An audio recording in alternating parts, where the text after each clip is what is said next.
Good morning. Is that better? To the mic, please. And hello to our friends on Facebook. The theme for June, well, I forgot to tell you who I am. I'm Marcy Knox, and I'm your reader today. You can see that.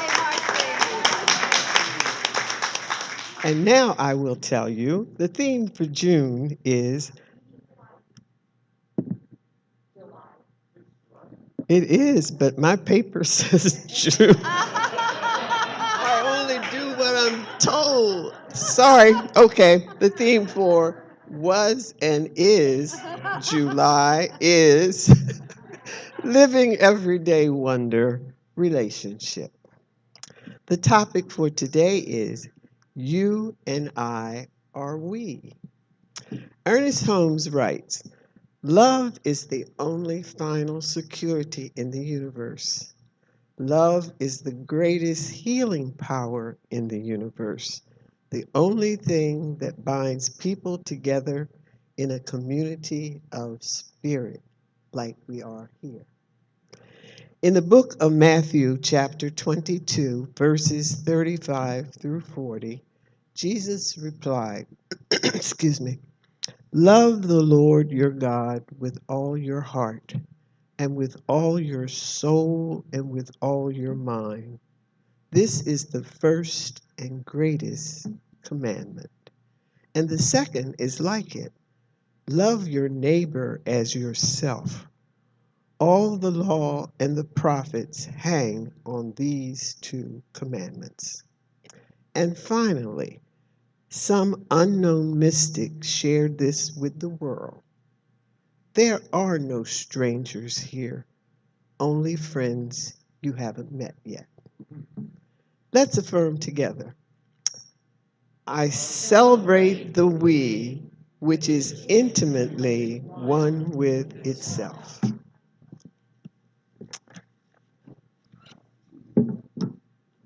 And now I bring Reverend Kathleen. Where is she? There you are. Thank you, Marcy.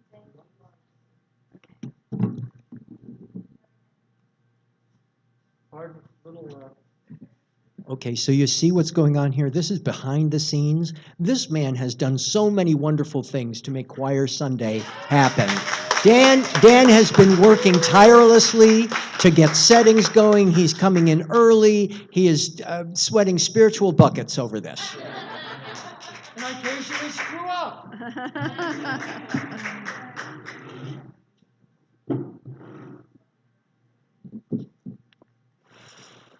Living everyday wonder relationships. Isn't that what it's all about anyway?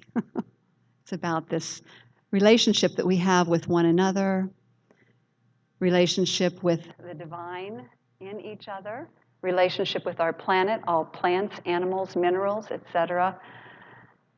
And when we come to this awareness that all there is God, if we truly understand that, we get that every encounter with anyone or anything is a holy encounter. Breathe that in. A holy encounter. So this month, the invitation is to practice. This is a spiritual practice you may not have heard of before.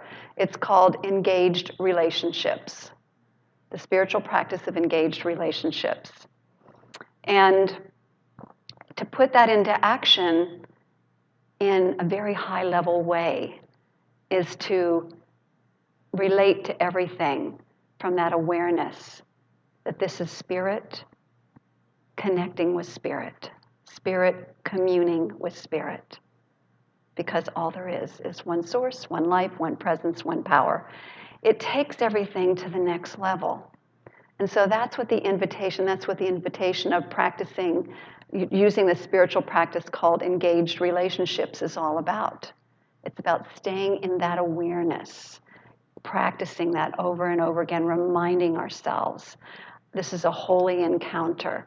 I'm having a holy encounter right now with all of you. And so my heart is open and I'm available and I'm ready to be in full support. So this particular week, you and I are we. That is the name of the topic. Is the focus is this particular week on building community and through connection, building community through connection. And that's with not just people that we know and love and adore already.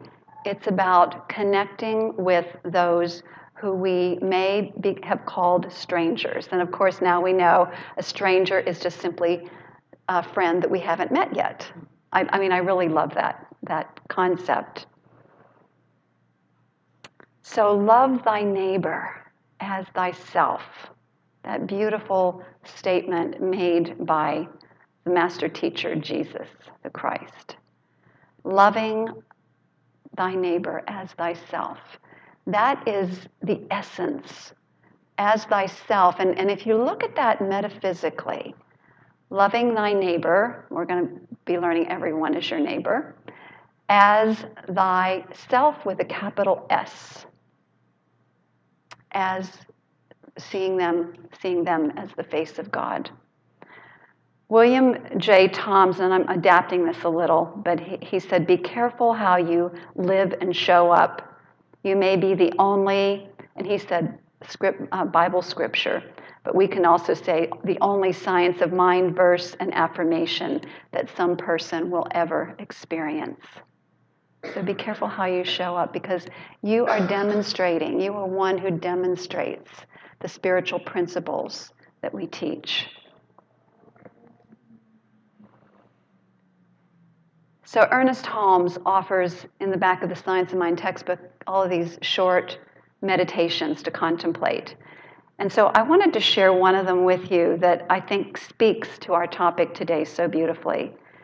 He said, because all people are my family, I must love them. I trust implicitly the law of attraction to bring into my environment and atmosphere friends and loved ones, and establish for me a community of interest and helpfulness. As I love and cooperate with my fellow humans, so do they love me and give me their cooperation. The law is motivated to work for me by my love for people.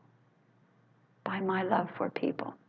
So there are 3 talking points that I wanted to include to emphasize this topic for today. And the first one is the outdated paradigm of rugged individualism. Seva as compassionate service.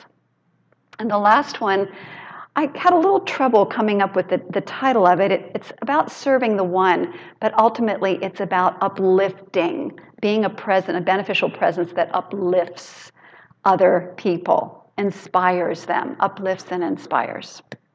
So outdated, the outdated paradigm of rugged individualism. You know, there are still some who, among the CSL and Science of Mind and Spirit community who believe that our teaching has nothing to do with changing the world, only changing our individual selves. That's the old paradigm that still lingers a little bit there. But the truth is that there is this growing energy, and you see it in the topics that I'm offering in the CSL community, that paradigm is outdated and ineffective in creating a world that works for all. So the idea is if we're just only focused on ourselves, and we are to do the inner work. I'm not saying that at all, but it's also about what we do with that transformed consciousness out in the world. And so we gather in spiritual community, right? And we're involved in projects like the Friendship House that support the greater community. You know, our contributions to Ukraine, you know, the various things that we've done that have extended beyond. And we also have been doing a lot of work this past year in diversity inclusion. And Virgie Cooper who is one of our beloved members, our treasurer and administrator, bookkeeper. She's an amazing woman. Has led that along with Jen Lyons and Christy Gonzalez. And so we've done a lot of education on what it means to embody oneness consciousness when it comes to diversity, inclusion, honoring diversity, and including others. So there's a lot of work in consciousness going on, but then it's about getting out there and taking action. When you think about it, Jesus had 12 disciples, right? And he taught them spiritual principle, demonstrated spiritual principle, and then he encouraged them to go out into the world, to travel far and wide, and continue his teachings to help enlighten people, so in other words, elevating consciousness, feeding the poor, and healing the sick. So all of them were not rugged individualists, were they? Because if they had done that, this wouldn't have happened. They were very much attuned to the exact opposite, which is, what would you call it? Rugged interconnectedness. I just made that up. Rugged interconnectedness. How about that? And that meant collaboration, cooperation, and working with others to build communities. You know, that a lot of them helped to establish the first churches. So this idea of rugged individualism, I invite you, if you have any of that still in you, to lay it aside, because what's being called for in this time, in this day, are people who are willing to work in community with others to make a difference. That's the first one. Second one is Seva, compassionate service. And I'd like to start with a story that took place in Luke 10. And it's a story of a lawyer who talks to Jesus. He knows that he must follow Jewish law, love your neighbor as yourself. And so he asks Jesus, who is my neighbor? He wants a definition. Who is my neighbor? Because he wants to, he wants to live properly. So Jesus answers him with the parable of the Good Samaritan. And it goes like this. A man was traveling from Jerusalem to Jericho when he fell in the hands of robbers. They stripped him, beat him, and went away, leaving him half dead. So a priest came along, took a look at him, went on the other side of the street, and kept going. A Levite came along, did the same thing, looked at him. I guess he decided, no, I probably can't help him or whatever. Went on the other side and kept going. And then along comes a Samaritan. The Samaritan came up to him, looked at him, felt compassion, helped to bind his wounds, and then put him on his pack animal and took him to the closest inn, where he cared for him. He continued to care for him. And then Then the next day, he went to the innkeeper and paid him 2 denarii and said, take care of him until I get back, and any additional expenses that you have beyond that 2 denarii, I'll be happy to pay. So Jesus then turned to the lawyer and said, which of these 3 is the neighbor? And he said, of course, the one who showed mercy. And then Jesus told him what? He said, go and do likewise. Go and do likewise. I know many of us have heard this story over and over again, but every time I go through it, I feel like it takes me to a deeper level. And I just actually got God bumps when I heard it. So it's a call, isn't it? It's a call to, it's a very high calling to be compassionate with those who are in harm's way, those who need our assistance. And so it's a very high calling, and there's a Hindu equivalent of that, which is called Seva. It means selfless service without the need to be repaid or without any need of reward. It's simply an act of love. An act of love with no attachment. So Seva then is an aspect of the spiritual practice of engaged relationship. Engaged coming from this higher place.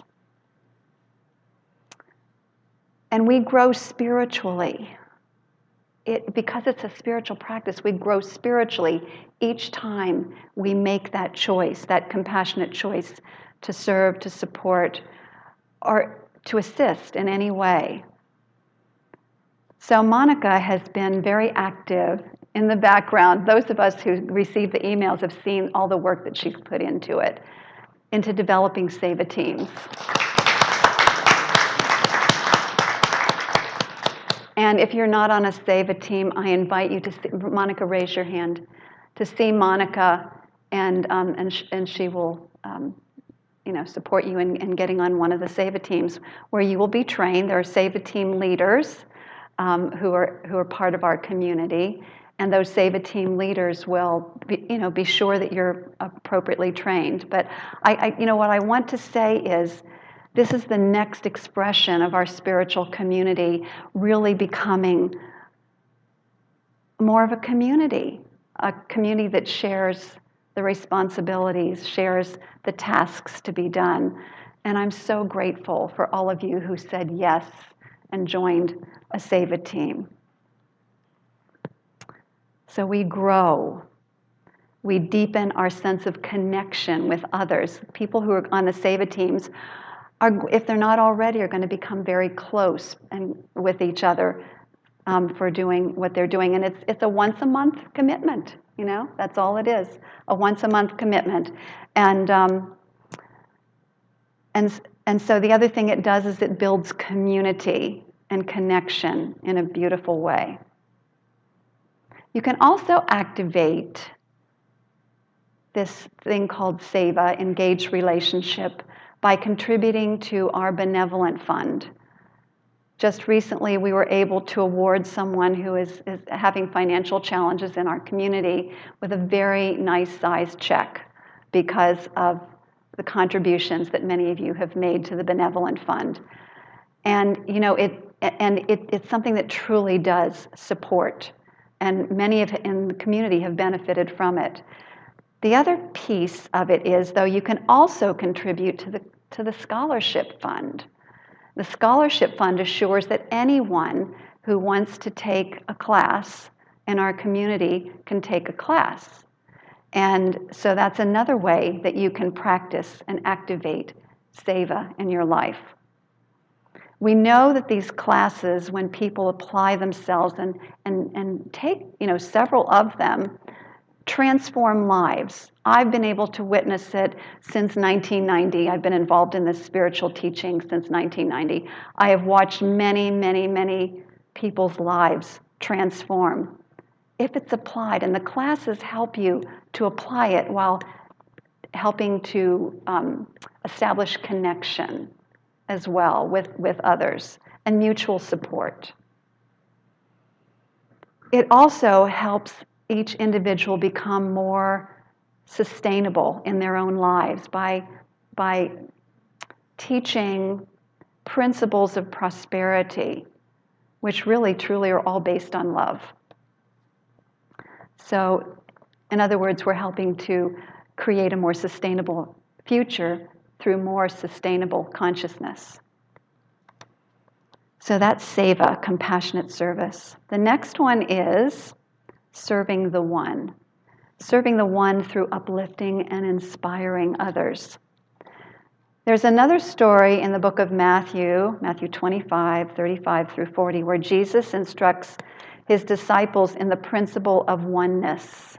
And some of you may not have realized that until you really listen to this. He said, "Truly I tell you, whatever you do for another, you do for me." And the me is in a capital M. To me, it reminds me of the divine self, the one presence. So truly I tell you, whatever you do for another, you do for me, with a capital M. So before that, he said, if you feed or give a drink or clothe someone or look after the sick or take a stranger in or visit them in prison, he said, it is me, capital M, you could say the one presence you are serving. So the moment we really understand that everyone is an individualized expression of the one, we understand that serving another is serving the one. And in addition to physical assistance, we serve the one by offering mental, emotional, and spiritual care. And I have a beautiful story that I think so powerfully demonstrates just that. And it's one I know that you probably all have heard of, but it so powerfully demonstrates this. And it took place several years ago in the Amish community of nickel mines in Lancaster County, not too far from here. You may remember that a gunman took 10 Amish girls between the age of 6 and 13 hostage.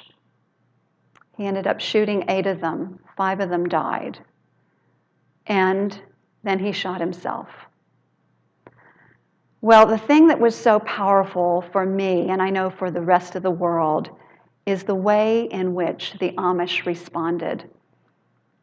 One of the Amish grandfathers on the day of the shooting, who was a grandfather of one of the murdered Amish girls, was warning. He was heard warning all of the younger relatives to not hate the shooter, to not hate. Can you imagine that in the midst of all of that?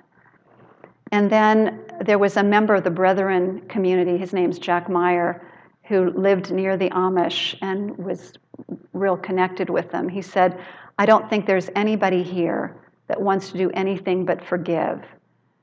And not only reach out to those who have suffered a loss, but to reach out to the family of the man who committed these acts." And the family was the Roberts family, if you'll remember. So, powerful statement. And then he said an Amish neighbor comforted a Roberts family member for hours after the shooting and extended forgiveness to the Roberts' widow, parents, and parents-in-law. Another Amish man held Roberts' sobbing father in his arms for over an hour to comfort him. The Amish then set up a charitable fund for the family of the shooter. And in addition to that, 30 members of the Amish community attended the Roberts funeral. Marie Roberts, the widow of the shooter, wrote to her Amish neighbors, and she made this public. "Your love for our family has helped to provide the healing that we so desperately need." And if you can imagine being the family of that and how horrible all of them. There was just so much sorrow at that time. But she said, your love for our family has helped to provide the healing that we so desperately need. Gifts you've given have touched our hearts in a way no words can describe. Your compassion has reached beyond our family, beyond our community, and is changing our world. And for this, we sincerely thank you. This story so beautifully demonstrates the next level of consciousness that we are being called into, isn't it? the consciousness that will change the world is got to be something, the one that has been the predominant one up until this point. And so beautiful that the Amish showed the way. And I know they're not the only ones who have shown the way, but this is a beautiful example of it. So it's about looking beyond the tendency to react with hatred and animosity to seeing the face of God in everyone before us and acting from a place of love. So it is a response. It is a chosen response, even though the emotions are going wild. It is a chosen response of love. So when we understand that everywhere we look, we are seeing the face of God, it makes all the difference in the world. Compassion, love are natural from this state of awareness. So the spiritual practice of engaged relationship helps us to grow in consciousness, the consciousness of oneness, the consciousness of what unconditional love means. And it also helps to build that vision that Martin Luther King described, called the beloved community, which is not only here in this community, but it is about a world community, the beloved community. And there are those of us who are in this teaching and in this community are the bearers of that vision, aren't we? I mean, I know we are. That's why you're here, because you hold that in your heart and you hold that in your mind. And you know that someone must carry the banner of the beloved community. And how lovely it is to know there are many, many other communities, not just in our spiritual tradition, but in other spiritual traditions who are doing the same. So what I'd like you to do now is to yawn and stretch. A little bit of neuroscience here to get our brains fully back in order and to tune in. I'd like you to close your eyes and just tune in to the message for you today. What is your heart feeling called to be or to do around this thing called engaged relationship, this spiritual practice? So I'd like you to turn to one or two others and share. And I'll do this when, I'll use these when it's time to stop.